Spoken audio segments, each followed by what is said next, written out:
Hello everyone and welcome to Nerd Goblin Ad. I'm Lula. It is the Halloween collaboration 2025 with Claire.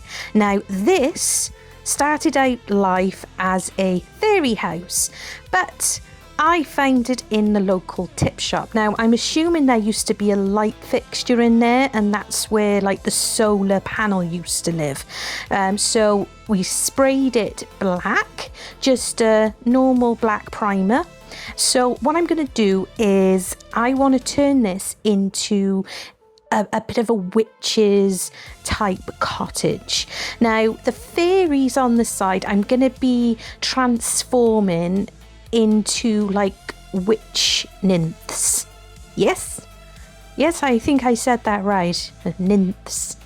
It's a speech impediment and it's hard to say some words. Words are hard anyway, but trying to pronounce them with, But there we go. So I am starting off with some purple.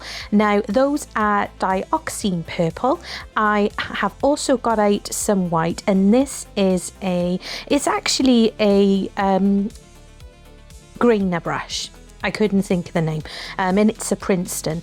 Now, in general, these brushes are used with acrylic painting for painting in fur and stuff like that, but what this brush is also perfect for is basically dry brushing over a particular surface.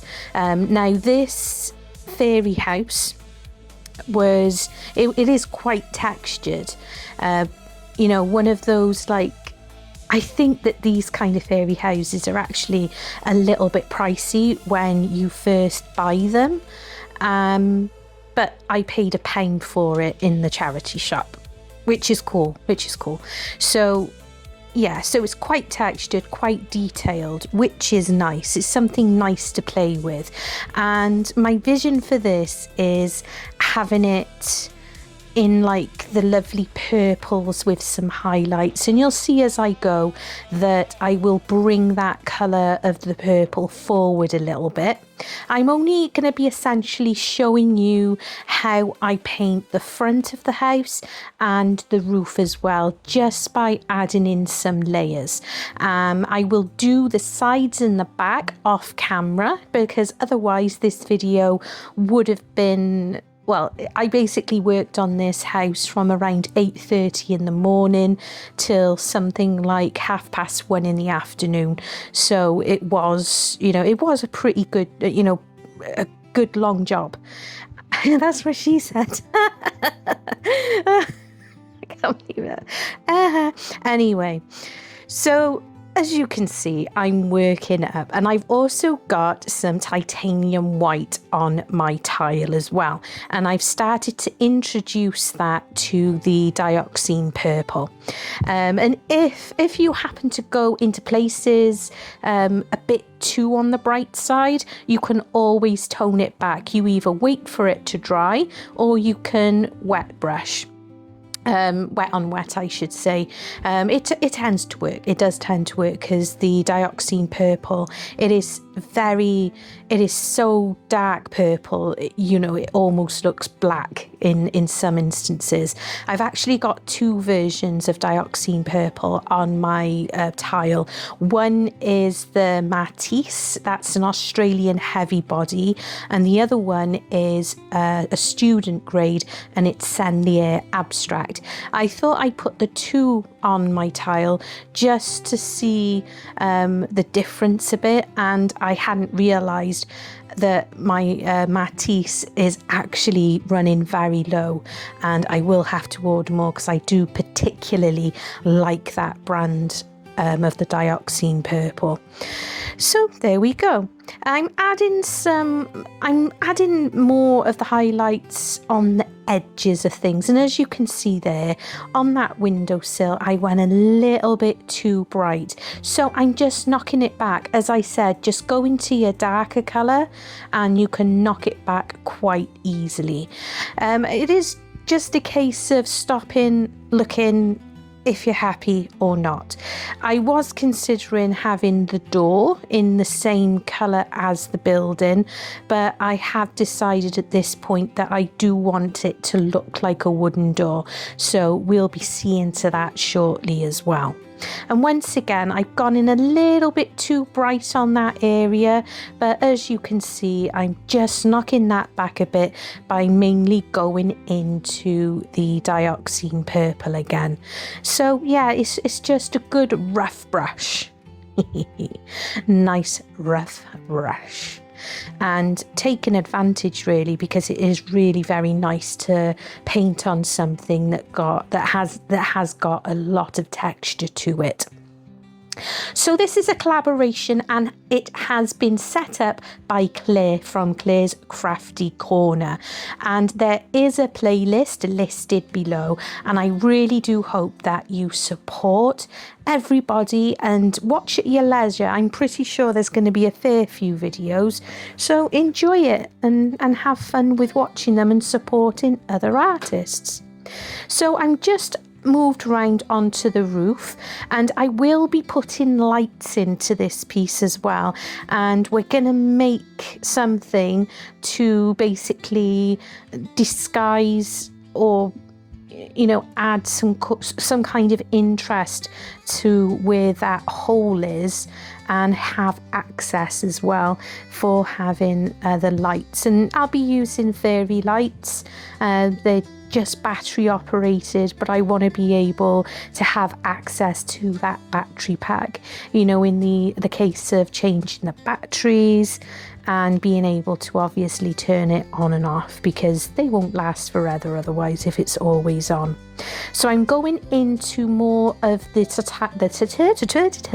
I'm going more into the titanium white now, because I've brought this back to you after I've actually painted in the sides and the back, so I can start bringing in more of a highlight. I'm not too happy with the steps in front of the door, so I will knock those back a little bit, and I do want to add a bit more of the interest, a bit more of the brighter colour around inside the brickwork and where the cracks are in the walls. So it's coming along nicely, and I'm really quite happy with it. And as you can see there, as I said, I am knocking back the colours on the steps a little bit. So there's the front and the side, and I've already painted around the back. So I'm going to give this a few moments, and we'll start introducing some of the my words, I do apologize. The greenery that it's got, like plants growing at the sides and around the house. So I'm tackling that by using Phalo Green with a little bit on the first go around, with a little bit of burnt sienna mixed in. That's just to give that first indication of the greenery really. And once I've gone all the way around, by the time I get around back around to the front, I'll be able to loop straight back round again with a lighter tone of the green to give it that little burst of colour. I don't want them mega bright, but I do want the green to complement the purple. Green and purple, I've mentioned it many times in previous videos. It is one of my favourite colour combinations, and it screams Halloween to me personally. It might not to everyone, but it does to me. So that's why I wanted a certain tone of the building along with this greenery around the sides. And as you can see already, with adding a little bit of Cad Yellow, it really does help that pop out a little bit.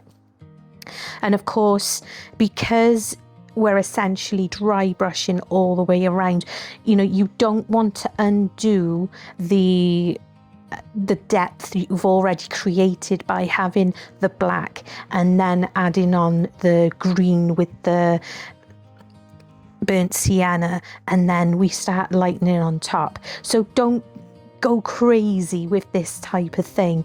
You don't need to. Just you know, just little on the tips, just the tips, dear. Just don't go too crazy. Don't feel like you need to fill it all in. You want and you need to use all those layers that you have put in.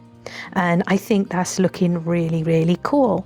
So I'll give that a few moments just to have a little rest. And I need to sort out the sign on the door, which is like, I think it says fairies, something about fairies. I can't remember now. But I'm going to use some black UV resin. Yep, you can use clay. You could use clay to block it off, anything like a small piece of cad glued in place. But for me, this was quick, easy, simple, done.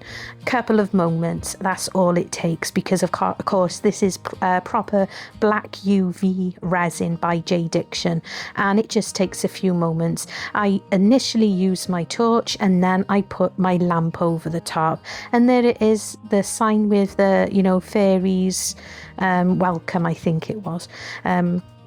It's gone, so I can put whatever I want on there.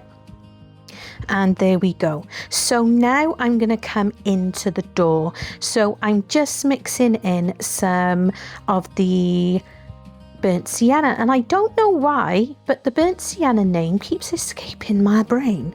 No, but there you go. So this is the first layer for the door, and I believe I have added in a tiny little bit of the Dioxazine purple just to darken the burnt sienna a little, and then I'll build that colour up with adding in some of the cadmium yellow just to give us some bright spots. So I'm going for another another highlight on the green, and this is putting more of that cadmium yellow into the mix. So I'm just skipping over, not going crazy, as you can see. I'm just skipping over the detail, not going massively crazy, but this is where it really does start complementing the purple colours and really popping, I think.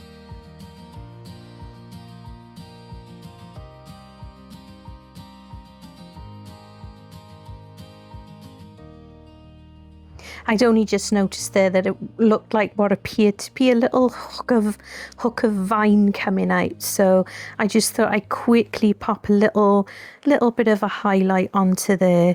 And yeah, I'm really pleased with the colours around there. So I'm coming in again with the burnt sienna with more of the cadmium yellow mixed in, just to give a brighter highlight on the door. And I don't mind that I'm getting it onto the sign as well, just around where there's supposedly string, and the wooden side. It is fine. If you've noticed, I've gone a little bit brighter on those areas with the cadmium yellow, so that really brings that out a little bit. And to me, it's really quite magical looking, almost, because of that little bit of a glow. Now, where I'm concerned, Halloween doesn't necessarily have to be all, you know, really scary. Doesn't have to be all really bloody and stuff like that. Although I love doing stuff like that. I wanted to do something whimsical and a little bit different. Now, the fairies, I'm liking this. The fairies, I decided I could create or change them just a little bit, the tiniest bit, giving them different colouring to what the original was, which was quite, you know, very girly, like pretty pastely colours, and giving them more of a interesting look, and turning them basically into witch nymphs. And they generally have like horns coming out of their heads, and we'll see, you'll see how I come up with that shortly. Now, these are just little resin flowers that I bought from Temu, and they seem to fit this perfectly. I only wanted to use one or two, I didn't want to go crazy with them again, but I wanted them to like bring the colours in and give the idea that it's just that little bit different. It's as simple as that. And I'm going to come in again with, well, I'm using the yellow and the burnt sienna on their hair. This isn't something I end up sticking with. It was just the idea, just the beginning. It's always very messy in the first part of the process when figuring out all the colours. I kind of knew where I wanted to go with these, but I knew where I wanted to go, but I didn't have the full direction yet. And I knew it would come as I moved along. So this is one of the Citadel paints, and I'm going to use this primarily to start bringing out some colours.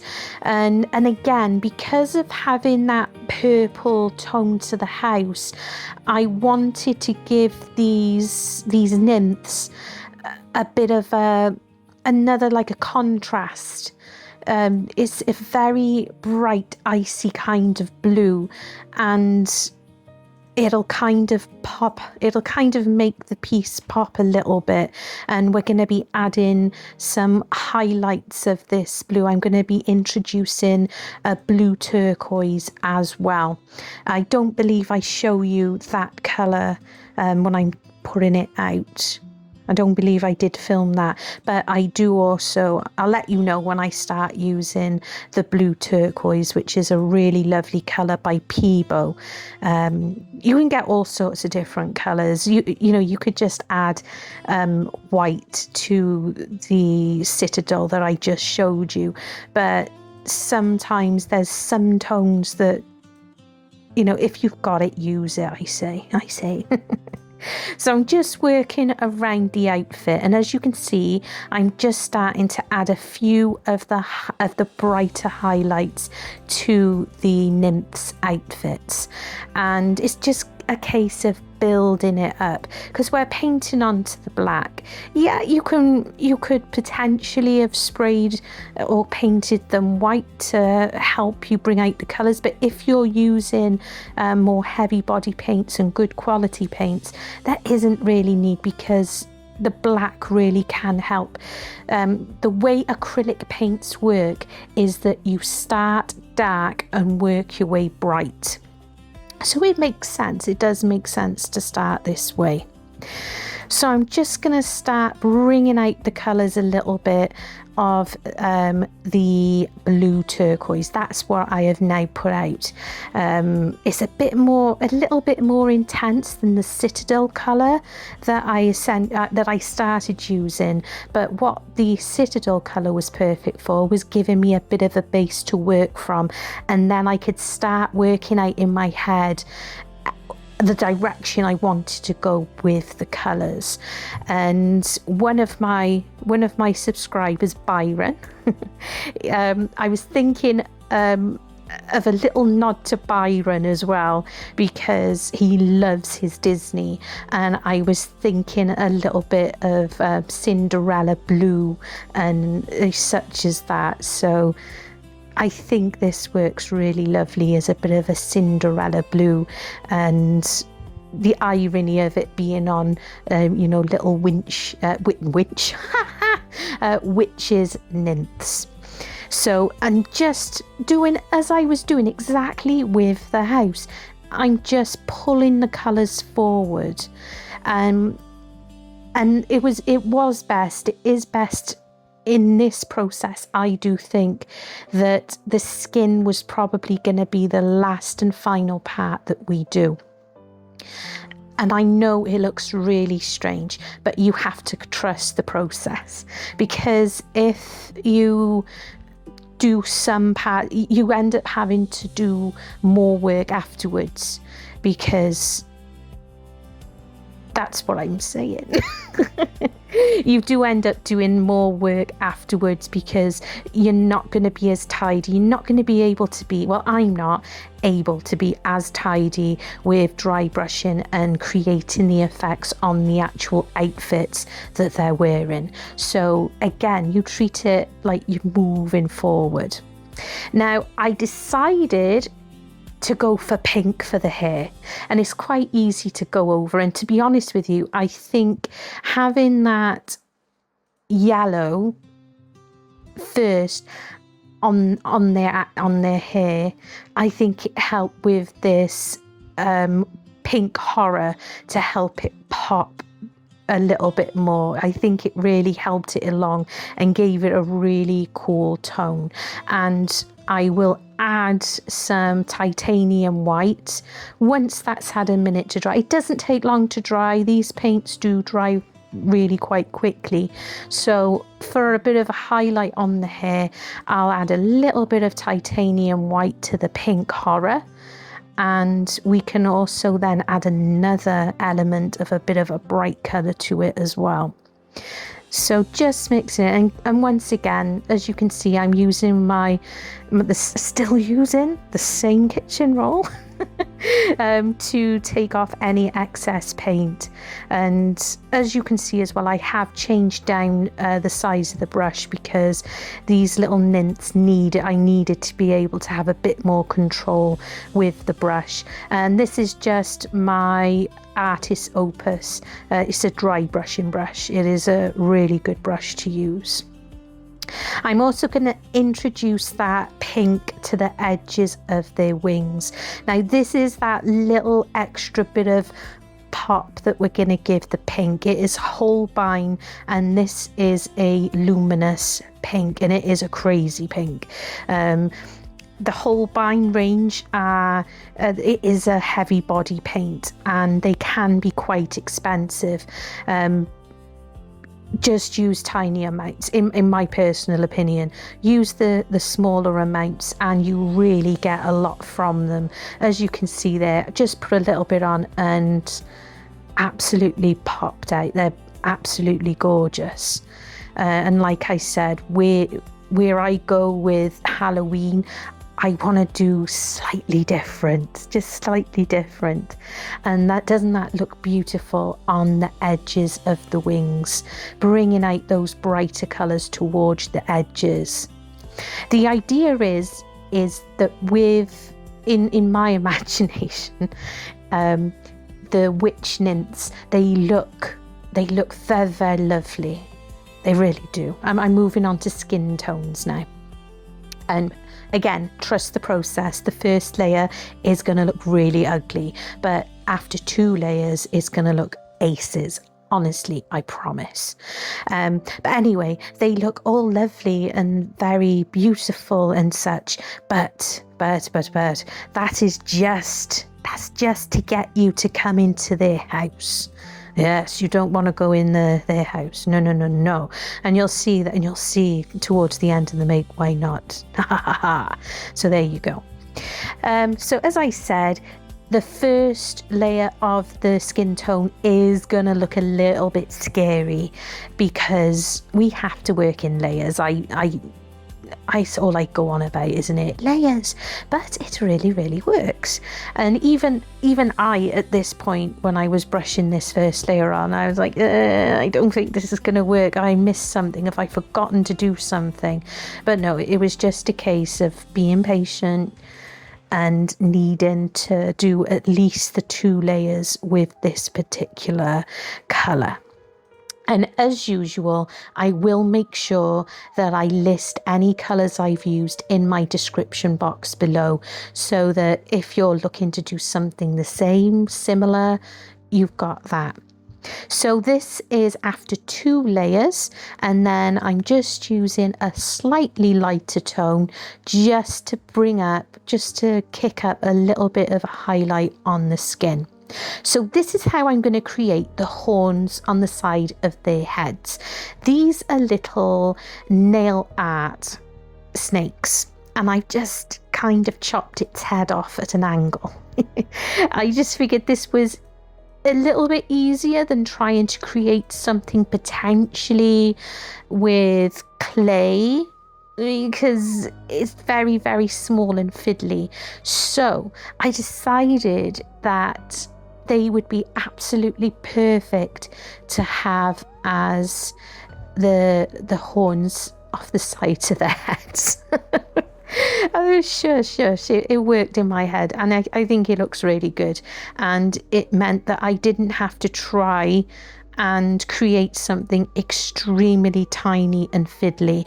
I love playing with clay, but my fingers, I'm not adept enough for doing tiny little detaily things. So I've glued those in place, and I've just used some super glue. And yeah, I think what I'll do is I'll come off camera to do the rest of them, just because of the angle I need. It's quite hard filming. So I've glued on the other side. Now this is a wash. It's a sepia wash. Again, it is from Citadel. This is gonna help blend the color of the skin tone in, and it's gonna give me that little bit of shading that would be evident in real life, you know, and just around your hairline, you know, to the side of the face, under the chin, and just basically in the little nooks, like under the leg and where the legs are crossed over, between the fingers and the toes. It is a really great thing to use. And of course you can make your own. It's simply done. You can make some with burnt sienna and water mixed in. You can also make some up with alcohol inks and isopropyl alcohol. There are many ways of doing it, but because I have this stuff available to me, that's what I'm going to use. But it is possible to do with other things, and it really does give a lot more life to the piece.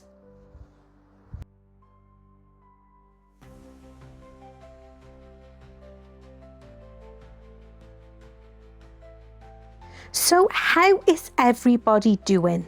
You know that I like to ask in as many videos as possible. I've had a funny bit of a week, I guess. Having those, you know, bit of a dark cloud trying to descend. So I've been trying to keep myself busy and such as that. And I know a few of my subscribers have been going through a few bits recently. So I really do hope that you are doing okay. And if not, you know, find somebody to talk to and don't suffer alone. That's the most important thing. Subscribers, thank you so much for subscribing. I really, really appreciate it. And if you're not a subscriber, please consider doing so. It really makes my day, and it makes me really, really smile. So I'm just going to add in this storm host something. I can't remember how to say it. Basically, it's going to give it's almost like got a shimmer to it, and I just wanted to give it the tiniest little amount, as you can see, just on the cheek, on the end of the nose, and just on like the outsides of the skin, to almost give almost a magical element to them. And it does make a difference, I think. It does make a difference. And I quite like the idea of them having like a little bit of sparkle to their cheeks and across their noses. So there we go. And I am now, I'm putting in white into the eyes. They have very, very tiny little eyes. And my idea is I don't want to give them eyes like a human would have, because as I said, these are nymphs, and queried it for a little bit, what colour would you do? And Mr. Goblin suggested green. So I'm going to use a contrast paint from Citadel, but the best way for that to work is for them to have the white base. And I'm just tidying up a little bit because even I was struggling with making sure it wasn't too untidy. So this green colour, and it's called Arrtx Flesh. Now adding it over the white is going to give it a really cool colour, and you will see, I will try and show it to you as best I can. But as I said, I didn't want them to have human type eyes. I want them to be beautiful on, you know, on the surface, but then when you get close to them, you're like, ah, okay. So that's what we're going for. And it doesn't take too much, but it is difficult when you're starting to get to a certain age and your eyes are going, you need glasses. You really need glasses. And again, I'm just using the micro brush just to tidy it up a little bit because I don't want it to take over or anything. I wanted it to be quite discreet is the word. I struggled with that word then, didn't I? So happy with that. And I'm just coming in with that silver colour again, just an extra little highlight here and there, just on top. And I'm going to add a little bit of it as well to the edges of their wings. It's just a very delicate little something, but I know it's there. And when you're properly looking, you can see it, which is really lovely.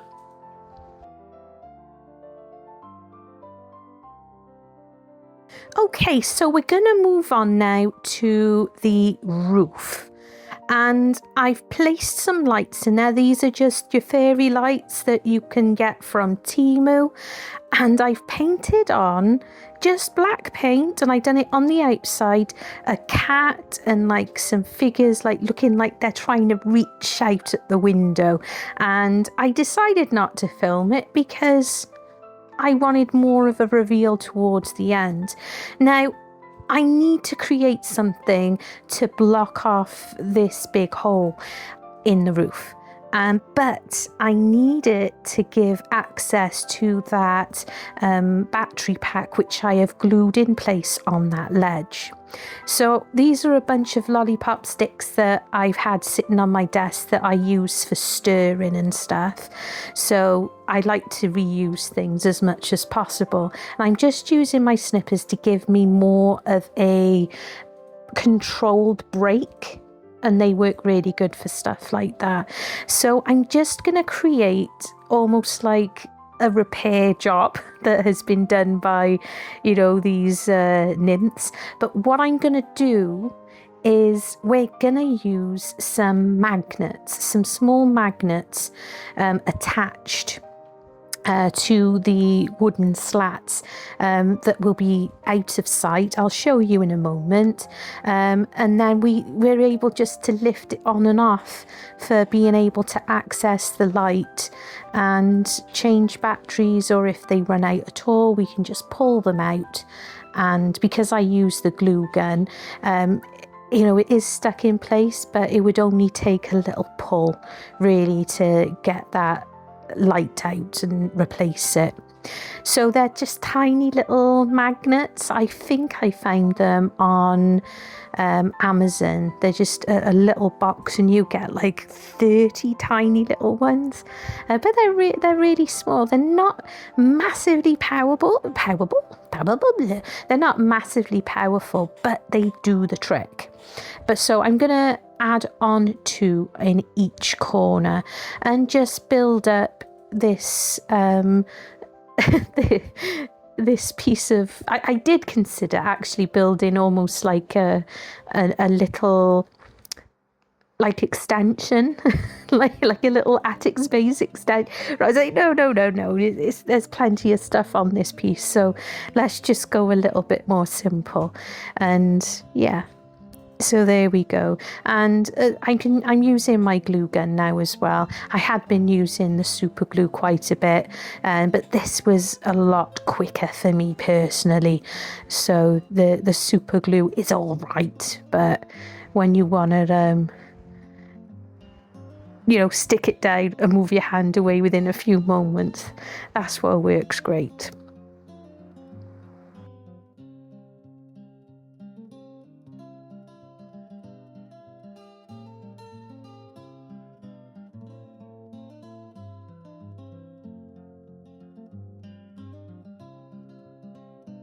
So added on 2 on each corner, and I'm just coming in with some of the Dioxazine purple, just a bit of a mixture of the colours that I've still got sitting down on the tile. And I also added, before putting those on, I put on some of the sepia wash just to darken them and make them look pretty aged.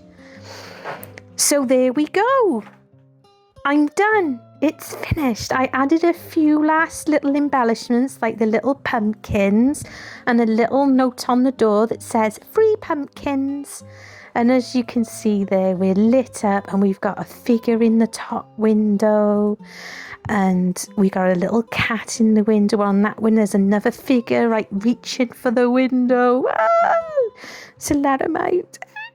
And we've even done the back because that's important too. And there we go, magnetized so that we can access into the battery pack to turn it on and off. And I think it does look it does look the part, doesn't it? So I hope you enjoyed watching, and I really do hope that you're inspired. I really had fun making, well, not making it, but painting it. And maybe you could give it a try. Check out your charity shops.